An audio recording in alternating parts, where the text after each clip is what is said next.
Many thanks, Tom Mboya. Just to get the latest in the world of business, as he said, my name is Betty Kiptum. Now, the new Kenya Cooperative Creameries is set to receive 700 million shillings from the National Treasury for mopping up excess milk from the farmers following the onset of the long rains.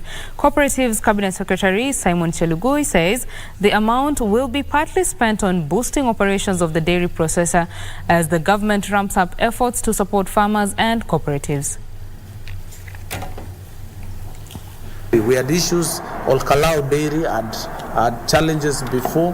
We've intervened, working with our financial institutions, the Cooperative Bank. I want to report that we are going to restore back that dairy sector. We intervene in Meru, today is the third largest producer. We intervene in KCC, today is the third milk producer. We are doing individual assessment of each value chain with a view of improving. We have had coffee sector, which has had challenges of pricing and markets. And we are working on an elaborate program to transform that sector.